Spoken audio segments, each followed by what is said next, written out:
Friends, welcome back to my YouTube channel study career point. I hope you all are doing well. So आज का हमारा practice session number 2 है CDP का। इसमें हमने previous year से रिलेटेड कुछ क्वेश्चंस आपके लिए हैं। यहाँ भी हम टॉप 10 क्वेश्चन करने वाले हैं। तो चलते हैं हमारे फर्स्ट क्वेश्चन के साथ। फर्स्ट क्वेश्चन है हमारा संघनन कंडेंसेशन, जिसको हम बोलते हैं सिद्धांत, निम्न में से किससे संबंधित है। जो कंडेंसेशन आपका थ्योरी है वो आपकी किससे संबंधित है? अभिप्रेरणा, अधिगम, स्मृति या फिर सृजनात्मकता। तो यहाँ जो आपका राइट आंसर हो जाएगा वो हो जाएगा आपका स्मृति। ठीक है, स्मृति जिसको हम बोलते हैं मेमोरी। ठीक है, तो ये जो आपका कंडेंसेशन जो आपका प्रिंसिपल है वो आपका किससे संबंधित हो जाएगा? आपका मेमोरी से रिलेटेड है। ठीक है, मेमोरी से रिलेटेड है।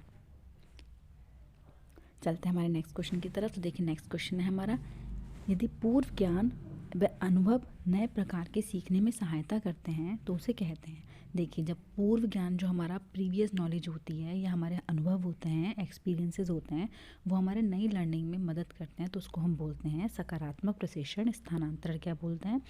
सकारात्मक प्रशिक्षण स्थानांतरण। जो हमारी पॉजिटिव लर्निंग होती है वो हमारा क्या हो जाता है?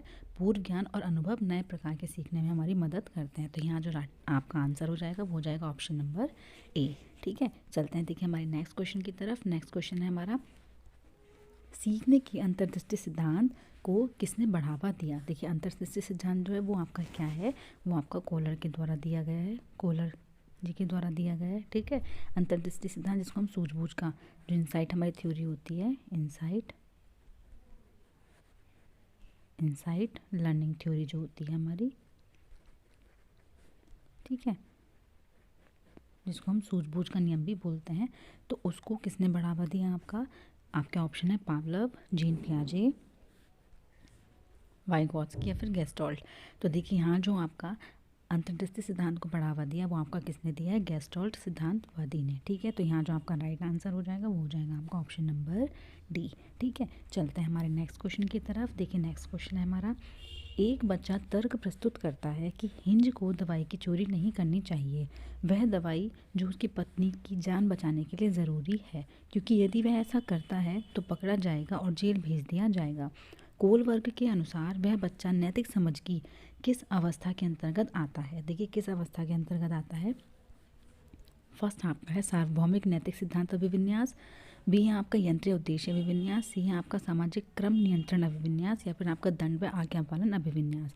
तो देखिए यहाँ पर क्या हो रहा है कि उसको अगर वो चोरी करता है तो उसको जेल में डाल दिया जाएगा। तो वो यहाँ पर क्या कर रहा है? दंड और अभिविन्यास, दंड और आज्ञा पालन अभिविन्यास वो यहाँ पर कर रहा है। ठीक है, तो वो किस अवस्था में? आपकी दंड और आज्ञा पालन अभिविन्यास की अवस्था में। ठीक है, तो यहाँ जो आपका राइट आंसर हो जाएगा वो हो जाएगा आपका ऑप्शन नंबर डी।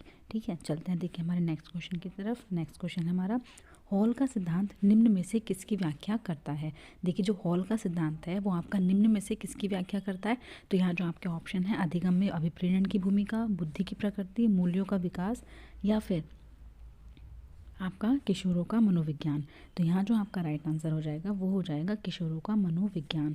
जो हॉल है वो, हॉल का जो सिद्धांत है वो किसकी व्याख्या करता है? आपका किशोरों के मनोविज्ञान की व्याख्या करता है। ठीक है, तो यहाँ जो आपका राइट आंसर है वो हो जाएगा आपका ऑप्शन नंबर 4। ठीक है, चलते हैं हमारे नेक्स्ट क्वेश्चन की तरफ। देखिए नेक्स्ट क्वेश्चन है हमारा, क्रिया प्रसूत अनुकूलन सिद्धांत का प्रतिपादन किसने किया। जो क्रिया प्रसूत आपका अनुकूलन सिद्धांत है उसका प्रतिपादन आपका किसने किया? स्किनर, पावलव, थॉर्नडाइक और कोलर। तो यहाँ जो आपका राइट आंसर हो जाएगा वो हो जाएगा आपका ऑप्शन नंबर ए, स्किनर। ठीक है, देखिए पावलव जो थे, इनकी जो थ्योरी थी वो थी classical conditioning theory, classical conditioning theory. ठीक है, थॉर्नडाइक की हमने लास्ट क्लास में की थी। थॉर्नडाइक की जो थ्योरी है वो है आपकी trial and error method, trial and error method. ठीक है, जो कोलर है आपके, कोलर अभी मैंने ऊपर आपको बताया उनकी थी insight learning theory, insight learning theory. ठीक है, इनसाइट थ्योरी। तो यहाँ जो आपका राइट आंसर है वो है आपका ऑप्शन नंबर ए। ठीक है, चलते हैं देखिए हमारे नेक्स्ट क्वेश्चन की तरफ।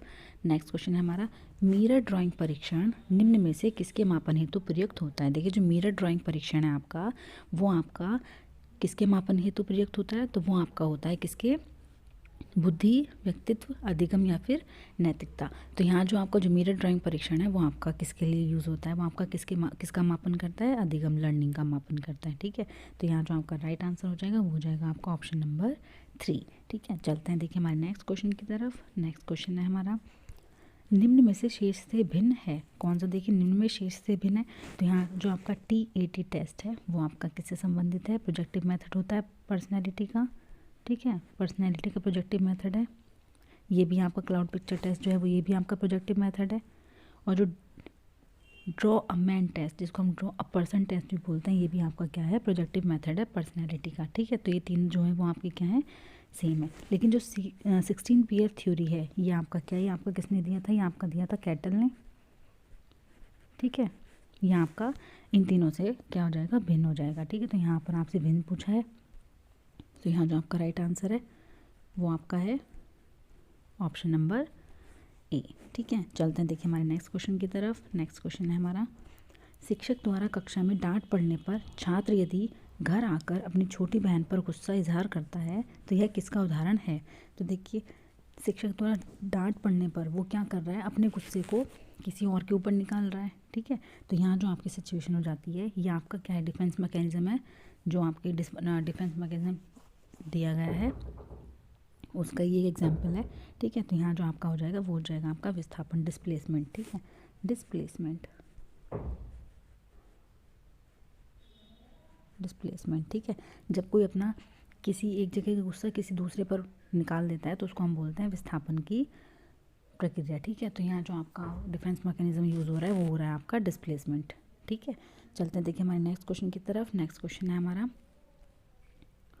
इरोज शब्द संबंधित है। देखिए जो आपका इरोज शब्द है वो आपका किससे संबंधित है, मरण मूल प्रवृत्ति से, जीवन मूल प्रवृत्ति से, भय मूल प्रवृत्ति से या फिर प्राकृतिक मूल प्रवृत्ति से। देखिए इरोज जो है ये आपके क्या है, सिगमंड फ्रॉइड ने आपके दो मूल प्रवृत्तियाँ दी हैं, एक जीवन मूल प्रवृत्ति, दूसरी आपकी मरण मूल प्रवृत्ति। तो जो इरोज है वो आपका किससे संबंधित है, वो आपका संबंधित है जीवन मूल प्रवृत्ति से। ठीक है, जीवन मूल प्रवृत्ति से। तो यहाँ जो आपका राइट आंसर हो जाएगा वो आपका हो जाएगा ऑप्शन नंबर 2। ठीक है, अब देखिए इसका एक शॉर्ट नोट है।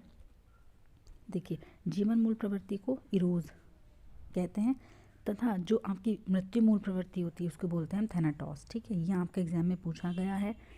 ठीक है, जीवन मूल प्रवृत्ति आपकी इरोज होती है और जो मृत्यु मूल प्रवृत्ति होती है वो होती है आपकी थैनाटॉस। ठीक है, तो हमारा आज का सेशन यहीं पर कंप्लीट होता है। अगर आपको मेरा सेशन पसंद आया हो तो please like, share and subscribe. Thank you.